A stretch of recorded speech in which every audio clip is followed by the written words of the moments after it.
যুক্তরাষ্ট্রের কেন্দ্রীয় bank federal রিজার্ভের সদর দপ্তর ওয়াশিংটন ডিসির কনস্টিটিউশন এভিনিউয়ে অবস্থিত। লিঙ্কন মেমোরিয়াল থেকে শুরু করে ওয়াশিংটন মনুমেন্ট, এমনকি হোয়াইট হাউসও এই রাস্তায় রয়েছে। এত গুরুত্বপূর্ণ এলাকায় থাকার কারণে সবাই ভাবে এটিও হয়তো আমেরিকার সরকারি প্রতিষ্ঠান। কিন্তু অবিশ্বাস্য হলেও সত্য যে আমেরিকার কেন্দ্রীয় ব্যাংক একটি বেসরকারি প্রতিষ্ঠান। মানুষকে ধোঁকা দেওয়ার জন্যই একে এমন গুরুত্বপূর্ণ জায়গায় বসানো হয়েছে। শুধু তাই নয়, এর নাম ফেডারেল রিজার্ভ হলেও আমেরিকার ফেডারেল সরকারের সাথে এর কোনো সম্পর্ক নেই। এমনকি এখানে কোনো রিজার্ভও নেই। ১৯১৩ সালে ফেডারেল রিজার্ভ অ্যাক্ট পাশ হওয়ার আগেই পরিকল্পিতভাবে এই নামে ব্যাংক তৈরি করা হয়েছিল। বিষয়টা অনেকটা এরকম যে বাংলাদেশ স্বাধীন হওয়ার আগেই কেউ যদি বাংলাদেশ ব্যাংক নাম দিয়ে একটা ব্যাংক খুলে রাখত, এটাও অনেকটা সেরকম। এমন প্রতারণামূলক নাম রাখার কারণ হলো আমেরিকানরা যাতে মনে করে দেশের কেন্দ্রীয় ব্যাংকটি জনস্বার্থে পরিচালিত হয়। কিন্তু বাস্তবতা হলো ফেডারেল রিজার্ভ বা ফেডের শেয়ার হোল্ডাররা সম্পূর্ণভাবে তাদের ব্যক্তিগত মুনাফার জন্য এই ব্যাংক পরিচালনা করে। তাহলে প্রশ্ন হলো, আমেরিকার কেন্দ্রীয় ব্যাংক বেসরকারি হওয়া সত্ত্বেও দেশটির সরকার কোনো ব্যবস্থা নেয় না কেন? এর পেছনে রয়েছে বিশাল এক ইতিহাস, আর সেই বিষয়টি নিয়েই আলোচনা করা হবে কি কেন কিভাবে এই পর্বে।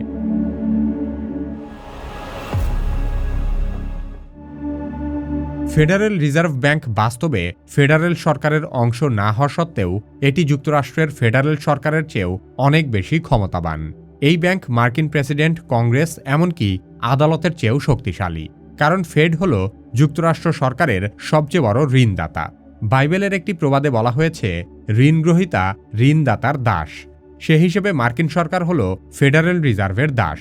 আমেরিকার চতুর্থ president James Madison federal reserve ব্যাংকের মালিকদেরকে বলতো মানি চেঞ্জার। এরা আমেরিকার জন্মেরও আগে থেকেই টাকা ছাপানোর কাজ করত। আমেরিকা যখন ব্রিটেনের উপনিবেশ ছিল, তখন মানি চেঞ্জাররা গড়ে তুলেছিল ব্যাংক অফ ইংল্যান্ড। নাম শুনে ইংল্যান্ডের কেন্দ্রীয় ব্যাংক মনে হলেও সেটিও ছিল একটি বেসরকারি ব্যাংক। সেই ব্যাংক অফ ইংল্যান্ডের মানি চেঞ্জাররা গোপন ষড়যন্ত্র করে একাধিক যুদ্ধ বাঁধিয়ে রেখেছিল। ব্রিটিশ রাজারা যুদ্ধের ব্যয় মেটাতে মানি চেঞ্জারদের কাছ থেকে বিপুল পরিমাণ অর্থ ঋণ নেয়। এক পর্যায়ে ঋণের বোঝা এতটাই বেড়ে যায় যে ব্রিটিশ সাম্রাজ্য মানি চেঞ্জারদের ঋণ শোধ করার জন্য উপনিবেশগুলোর কাছ থেকে অন্যায্য খাজনা আদায় করতে শুরু করে। আর এই ধরনের অন্যায়ের প্রতিবাদ করতে গিয়েই যুক্তরাষ্ট্র ব্রিটিশ সাম্রাজ্যের বিরুদ্ধে স্বাধীনতা যুদ্ধ শুরু করে। এক পর্যায়ে ব্রিটিশ মানি চেঞ্জারদের লোভের কারণেই আমেরিকা স্বাধীন হয়ে ব্রিটিশ সাম্রাজ্য থেকে আলাদা হয়ে যায়। মানি চেঞ্জারদের উৎপত্তি আসলে কয়েক হাজার বছর আগে।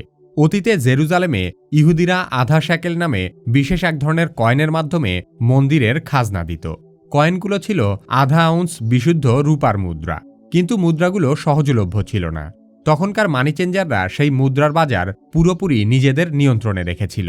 শ্যাকেলের উপর একচেটিয়া নিয়ন্ত্রণ থাকার কারণে মানি চেঞ্জাররা অস্বাভাবিক রকমের মুনাফা করছিল। ইহুদিদের তখন বাধ্য হয়েই প্রকৃত মূল্যের চেয়ে অনেক বেশি দামে আধা শ্যাকেল কিনতে হতো। আজ থেকে প্রায় ২০০০ বছর আগে যীশু খ্রিস্টের সময়ও মানি চেঞ্জাররা মন্দিরে তাদের সেই অন্যায় আধিপত্য বজায় রেখেছিল। যিশুর কাছে এটি ছিল ঈশ্বরের ঘরের পবিত্রতার চরম লঙ্ঘন। বলা হয়ে থাকে, যিশু নাকি মানি চেঞ্জারদের মন্দির থেকে উৎখাত করতে তার জীবনের সবচেয়ে কঠোরতা অবলম্বন করেছিলেন। তবে খ্রিস্টের জন্মেরও প্রায় ২০০ বছর আগে মানি চেঞ্জাররা রোমেও মারাত্মক অরাজকতা সৃষ্টি করেছিল। যেসব সম্রাট মানি চেঞ্জারদের ক্ষমতা কমানোর চেষ্টা করেছে তাদেরকেই হত্যা করা হয়েছে। এমনকি রোমান সম্রাট জুলিয়াস সিজারের হত্যাকাণ্ডের পেছনেও মানি চেঞ্জারদের হাত ছিল বলে ধারণা করা হয়। আজ থেকে প্রায় ১০০০ বছর আগে মধ্যযুগীয় ইউরোপে স্বর্ণকারেরা মানি চেঞ্জারদের জায়গা দখল করে নিতে শুরু করে। বিভিন্ন ধরনের ধাতব মুদ্রা বদলানো এবং ওজন যাচাইয়ের কাজ করতে করতে স্বর্ণকাররাই এই ব্যবস্থার কেন্দ্রবিন্দুতে চলে আসে। কারণ সাধারণ মানুষ ও ব্যবসায়ীরা নিজেদের স্বর্ণ ও রূপা নিরাপদে রাখার জন্য স্বর্ণকারদের কাছে জমা দিতে শুরু করে। স্বর্ণকারদের কাছে ছিল শক্ত ভল্ট, নিরাপত্তা এবং ধাতু যাচাইয়ের সক্ষমতা, যা সাধারণ মানি চেঞ্জারদের তুলনায় বেশি নির্ভরযোগ্য ছিল। স্বর্ণ জমা রাখার বিপরীতে স্বর্ণকাররা কাগজের রসিদ দিতে শুরু করে। এই রসিদই ধীরে ধীরে লেনদেনে ব্যবহৃত হতে থাকে, কারণ সোনা বহনের চেয়ে কাগজ বহন করা সহজ ও নিরাপদ ছিল। আর সেখান থেকেই প্রথম কাগজে টাকার প্রচলন শুরু হয়। এরপর স্বর্ণকাররা লক্ষ্য করে যে তাদের কাছে জমা রাখা সোনার খুব অল্প অংশই মানুষ ফেরত নিতে আসে। এই সুযোগে তারা প্রতারণার আশ্রয় নিয়ে তাদের কাছে জমা রাখা সোনার চেয়ে বহুগুণ বেশি রসিদ বা কাগজে নোট ছাপাতে শুরু করে এবং সেই অতিরিক্ত কাগজে টাকা সুদের বিপরীতে ঋণ হিসেবে দিতে থাকে। এভাবেই তারা এমন অর্থব্যবস্থা তৈরি করে ফেলে যা বাস্তবে কখনো বিদ্যমানই ছিল না। তাদের সেই প্রক্রিয়াই পরবর্তীতে ফ্র্যাকশনাল রিজার্ভ ব্যাংকিং নামে পরিচিতি পায়, যা বর্তমান সময়েও ব্যাংকিং এবং বিশ্ব মুদ্রা ব্যবস্থার মূল ভিত্তি হিসেবে ব্যবহৃত হচ্ছে। তৎকালীন সময়ে ইউরোপের স্বর্ণকারদের মধ্যে অত্যন্ত ঘনিষ্ঠ যোগসূত্র ছিল। তারা একসাথে মিলে গোটা অঞ্চলের অর্থনীতি নাড়িয়ে দেওয়ার ক্ষমতা অর্জন করে। এইভাবে স্বর্ণকাররা একসময় কেবল সোনা রূপা বা টাকা বদলানোর কাজেই সীমাবদ্ধ থাকেনি। তারা ধীরে ধীরে ঋণদাতা, মুদ্রা সৃষ্টিকারী এবং অর্থনীতির নিয়ন্ত্রক শক্তিতে পরিণত হয়। সুদের মাধ্যমে তারা বিপুল সম্পদ জমা করে এবং সেই সম্পদ ব্যবহার করেই তারা আরও বেশি স্বর্ণের নিয়ন্ত্রণ নেয়। ফলে পুরনো মানি চেঞ্জাররা কার্যত অপ্রাসঙ্গিক হয়ে পড়ে এবং স্বর্ণকাররাই তাদের স্থান দখল করে নেয়। এখানে একটি বিষয় খেয়াল করা জরুরি, আর তা হলো একদম প্রথম দিকে কিন্তু টাকা ছাপানোর কাজটা স্বর্ণকাররাই শুরু করেছিল। তখন টাকা ছাপানোর উপর কোনো দেশের সরকারের কোনো কর্তৃত্ব ছিল না, আর এই সুবিধাটাই স্বর্ণকার তথা মানি চেঞ্জাররা কখনো হাতছাড়া করতে চায়নি। মানি চেঞ্জাররা যখন টাকা ছাপানো এবং অর্থব্যবস্থা নিয়ন্ত্রণের কৌশল ভালোমতো শিখে যায়, তখন তারা উপলব্ধি করে যে সাধারণ ব্যক্তিদের বদলে বরং সরকার বা রাষ্ট্রকে ঋণ দিলে তাদের ক্ষমতা আরও স্থায়ী হবে।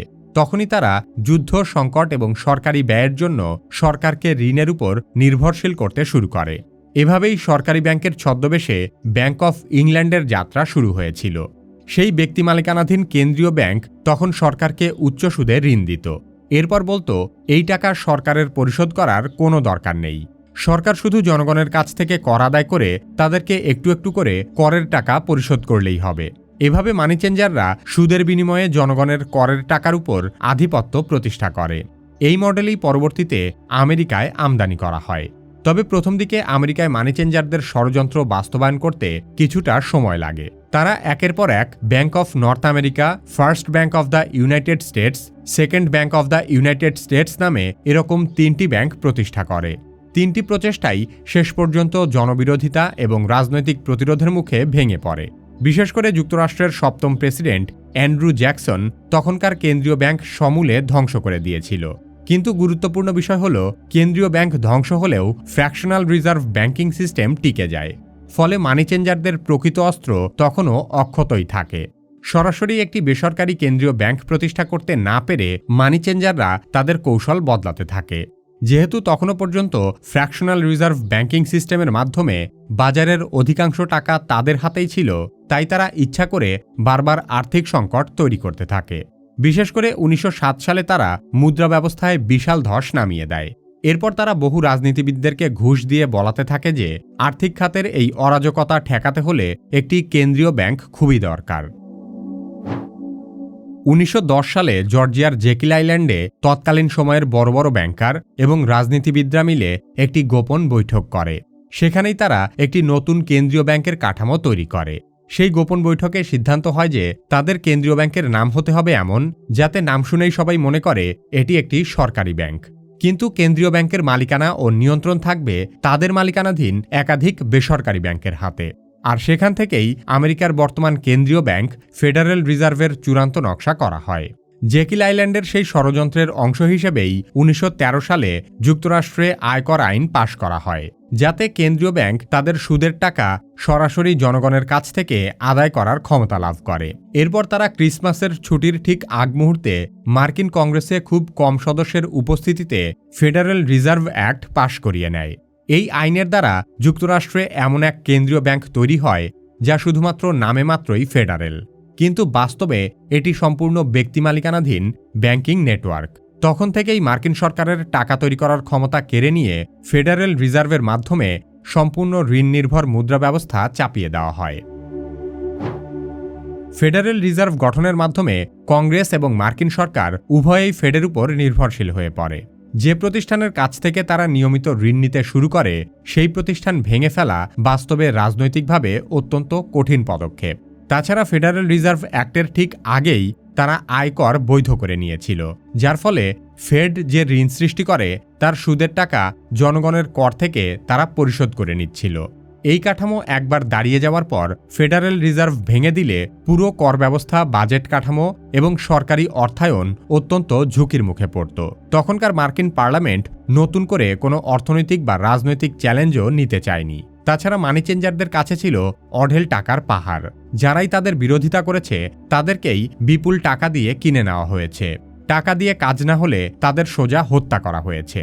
পরবর্তীতে গণমাধ্যম এবং শিক্ষা ব্যবস্থার মাধ্যমে প্রজন্মের পর প্রজন্মকে শেখানো হয়েছে যে ফেডারেল রিজার্ভ ছাড়া যুক্তরাষ্ট্রের অর্থনৈতিক স্থিতিশীলতা সম্ভব নয়। শুধু তাই নয়, ইতিহাসে যখনই মহামন্দা, যুদ্ধ কিংবা আর্থিক ধসের মতো বড় কোনো সংকট এসেছে, তখনই ফেডারেল রিজার্ভকেই তারা সমাধানদাতা হিসেবে সামনে হাজির করেছে।